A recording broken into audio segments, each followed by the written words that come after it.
투자를 통해서 이 기업을 변화시킨과 동시에 사회를 바꿀 수 있다라는 이런 취지로 쭉 얘기를 하면서 안녕하세요. 저 임팩트온 구독자가 600명이 넘었습니다. 여러분 너무 감사합니다. 네, 더 열심히 할게요. 오늘은 제가 임팩트온에 쓴 칼럼인데요. 그 칼럼 내용을 가지고 여러분하고 조금 이야기를 나눌까 합니다. 칼럼을 쓸까 말까 좀 고민을 했었는데요. 그래도 써야겠다 하고 마음을 먹었거든요. 여러분도 아실 거예요. 정의나 미안해 라는 그 캠페인이죠. 이 캠페인 모르는 분 없을 거예요. 근데 제가 답답하거든요. 이 사건을 보면서 정말 답답해요. 왜냐하면 2013년 12월이에요. 지금은 정인이지만 그때는 서연이었어요. 2013년 12월에 그 아이는 갈비뼈가 24개 중에서 16개가 부러진 채로 사망을 했거든요. 울주에 산다고 해서 울주군 서연이 사건이라고 대한민국이 정말로 떠들썩하고 분노했었어요. 똑같습니다. 아이를 살릴 기회가 최소 몇 번은 있었다. 그리고 아동학대 예방 문제, 시스템이 잘못됐다 이런 얘기가 정말 똑같이 나왔습니다. 그래서 그거 덕분에 그 당시에 1년 넘게 국회에서 거의 잠자고 있었던 아동학대 특례법이 통과가 되었어요. 그리고 정부는 또 뭘 발표했냐면 범부처 차원의 아동학대 예방 및 피해 아동 조기 발견 종합 대책 이거를 내놨어요. 사실 대통령만 바뀌었지 거의 화면은 7년 전하고 똑같습니다. 그리고 제가 조선일 공익 섹션 더 나은 미래 편집장을 오래 했는데요. 그때 참 아동학대 문제에 관심을 가지고 그 시리즈를 오래 보도를 했었어요. 그 원인이 뭘까? 저는 정치의 실패라고 생각하거든요. 이 20년 동안 아동학대 문제만을 전담을 해왔던 전문가하고 인터뷰를 했는데 그런 얘기를 하더라고요. 자기는 선거철만 되면 350억 땡땡 다목적 센터 유치 이런 플래카드가 붙어 있으면 너무 가슴이 아프대요. 아동학대를 위한 예산, 아동들은 표가 없기 때문에 정말 다른 예산에 비해서 아동에 대한 관심은 너무 부족하다라는 거예요.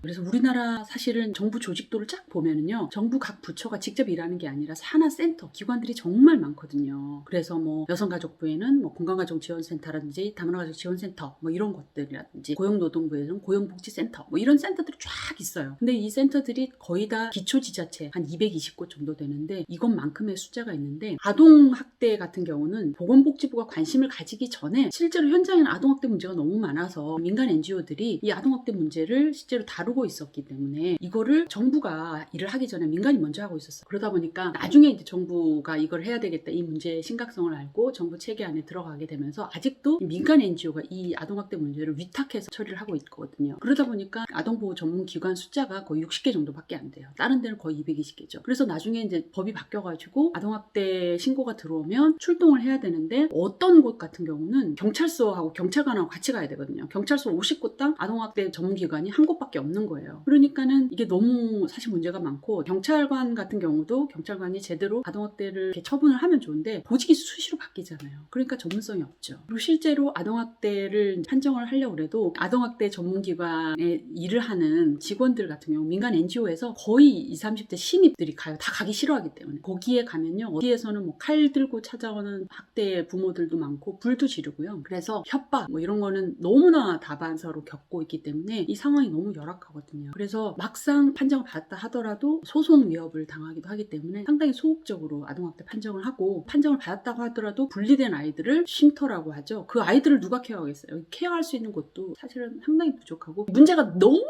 그물망처럼 많은 거예요. 분노만 해가지고 그 사람을 살인자로 처벌한다고 해서 이게 해결되는 게 아닌 거죠. 그래서 제가 너무 가슴이 아팠는데 곰곰이 생각이 드는 거죠. 그러니까 우리가 흔히 국가의 역할에 대해서 생각을 할 때 국가는 민간, 시장은 돈 되는 것만 하니까 시장이 제대로 하지 못하는 거를 해결하기 위해서 우리가 세금을 내서 국가가 그 역할을 하는 거잖아요. 근데 이렇게 요즘 들어서는 국가의 실패, 공공의 실패, 국가가 이 역할을 제대로 못하는 경우가 너무 많이 보이는 거죠. 그래서 정말 이런 정말 아동학대 문제는 어떻게 해결해야 될까 이렇게 생각을 하다가 읽은 책 중에 하나가 요거와 딱 관련이 있는 건 아니지만 에이미 도미니가 쓴 사회책임투자라는 책인데요. 도미니 지수 만든 그 되게 유명한 사회책임투자의 선구자예요. 이분이 투자가 사회를 변화시킨다 이런 얘기를 하는 거예요. 그래서 사실 요즘은 자본주의 시대에 글로벌 대기업 한 곳이 어떤 개발도상국 전체의 GDP보다 더 돈이 이제 많잖아요. 그 정도로 영향력이 많이 크기 때문에 이 기업들을 어떻게 변화시키는지 투자를 통해서 이 기업을 변화시킨과 동시에 사회를 바꿀 수 있다라는 이런 취지로 쭉 얘기를 하면서 그런 사회 책임 투자의 사례들을 많이 소개를 해놨더라고요. 그 내용이 상당히 흥미로웠고요. 내용 중에 하나 이제 몇 개가 있는데 원래 이제 사회 책임 투자에서 거의 선구자격이라고 할 만한 게 남아프리카 공화국의 인종차별 정책이 아파르테이트라고 그러죠. 아주 심했는데 그 문제를 해결하기 위해서 1980년대 중반에 대학교, 영국 종교단체들, 연기금들 이렇게 다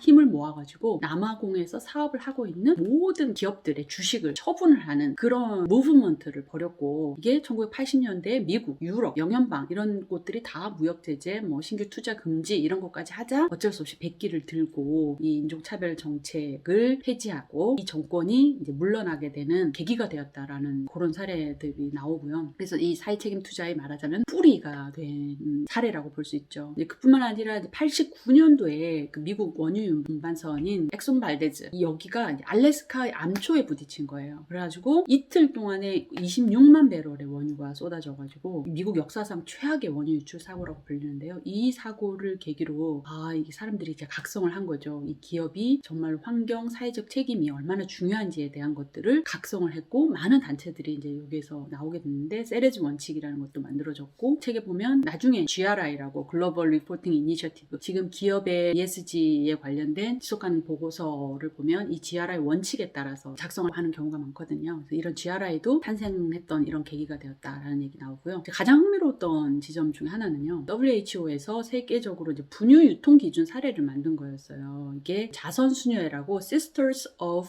Mercy라는 이 자선수녀회가 제3세계 빈민들을 위한 활동을 하고 있었는데 자꾸 아동들이 죽어간다는 거예요. 그래서 그 원인을 들여다봤더니 바로 분유 때문이었던 거예요. 그래서 글로벌 분유 회사들이 제3세계 엄마들한테 분유를 공짜로 준 거죠. 그러니까 엄마들은 순진하니까 모유보다 분유가 더 좋다고 생각을 했던 거예요. 그래서 엄마들은 다 알 텐데 모유를 먹이지 않으면 젖이 안 나오거든요. 그러니까 어쩔 수 없이 비싼 분유를 먹일 수밖에 없는 거죠. 근데 분유가 비싸잖아요. 그러니까 물 얼마, 분유 얼마의 양이 있는데 엄마들이 분유 조금 물을 너무 많이 넣은 거죠. 그러다 보니까 아이들이 영양결핍에 시달리고 더 심각한 건 뭐냐면 이 제3세계 물이 나쁘잖아요. 그러니까 이 물하고 분유를 타서 먹이다 보니까 이 콜레라에 걸려가지고 아이들이 너무 많이 사망하는 거예요. 그래서 이 스위스 네슬레에 대한 불매 운동이 대대적으로 벌어지고 미국에 있는 그런 분유 회사들한테까지도 압력을 가하고 사회 책임 투자자들이 막 나서가지고 이런 움직임을 만들면서 결국은 세계적으로 분유 유통 기준이 만들어졌다 이런 얘기가 나오더라고요. 이런 움직임, 사회 책임 투자로 인한 다양한 문제 해결의 움직임이 지금도 이제 이어지고 있고 이게 제3세계 공급망, 환경, 책임, 인권 이런 문제 제기, ESG 이슈에서 계속 나오는 이런 문제의 하나의 뿌리인 거고요. 최근에도 계속 되고 있는 흐름인 거죠. 최근에 가장 나온 책과는 상관없는 최근에 이제 언론에 나온 이 얘기를 한번 해드리면 좋겠다 싶어가지고 해외 언론에서 좀 나왔는데 국내에서는 안 나오고요. 톱글로브라는 말레이시아의 기업이 있어요. 이 톱글로브라는 기업이 의료용 장갑을 만드는 글로벌 최대의 기업인데요. 이 기업이 코로나 때문에 완전 특수를 입은 거예요. 전 세계에서 주문이 폭주하니까. 그래서 순이익이 막 300%, 400% 주가도 막 300%까지 올라가고 그래서 애널리스트들도 다 이 회사를 사라 막 이런 붐이 일어났던 회사인데 11월에 되게 의외의 보도가 났어요. 여기에서 2,500명 정도의 코로나19 확진자가 발생을 했다는 거예요. 그 확진자 중에 80% 이상이 네팔에서 온 이주 노동자들이었고 이 사람들은 거의 12시간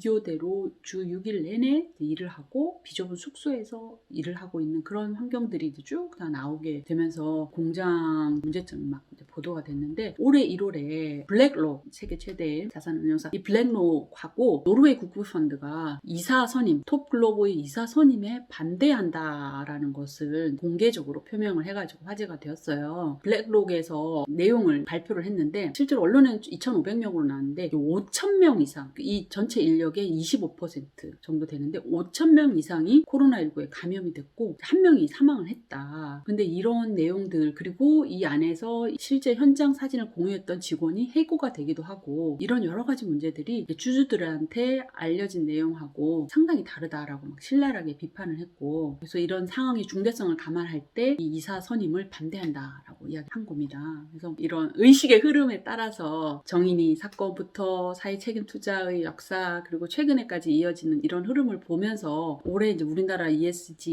이 붐, 언론에 매일매일 쏟아지는 이 ESG에 대한 얘기들을 막 보면서 한편으로는 ESG에 대한 관심이 왜 이렇게 늘어났지 하고 너무 감사하기도 하다가 또 한편으로는 조금 우려가 되는 지점도 있는 거예요. 왜냐하면 이 ESG나 사회 책임 투자 쪽의 뿌리는 사실 윤리라든지 사회 책임에 대한 것들이 기초적인 뿌리인데 우리는 이것을 어떻게 생각하고 접근하고 있을까? 혹시 혁신 아니면 전략 이런 또 하나의 그 사업 기회로만 접근하는 건 아닐까 이런 생각이 조금 들더라고요. 그래서 결국은 아동학대 문제도 그렇고 어떤 사회 문제가 발생하고 이 문제를 해결하기 위해서는 우리가 항상 시스템을 얘기하잖아요. 근데 살다 보니까 정말 시스템은 별게 아니라는 생각이 되게 많이 들어요. 저희 나라의 제도나 시스템 보면 정말 좋은 제도 시스템 많거든요. 선진국에서 좋은 거란 좋은 건 다 가지고 와가지고 해놨는데 이 시스템은 어떤 문화 그거를 집행하고 살아내는 사회의 문화 저는 이제 그거를 칼럼에 사회 내부 구성원의 집단적인 마인드라고 얘기를 했는데요. 이 문화가 바뀌지 않으면 정말 잘 안 바뀌는 경우가 많더라고요. 아동학대 문제도 7년 전이나 지금이나 사실은 그 시스템을 조금 부족하긴 해도 시스템으로 막으려면 막을 수 있거든요. 그런데 이게 왜 안 되느냐. 우리의 사고가 그것에 대해서 거기까지 미치지를 못하는 거예요. 그래서 저는 ESG 유행이다, 트렌드다 하고 무조건 따라가기보다는 정말 진짜 그 본질, 우리 회사는 정말로 사회와 환경에 정말 좋은 회사인가? 이것에 대해서 좀 물어보고 그 답을 찾아가는 즐거운 과정으로서 생각하면 참 좋겠다.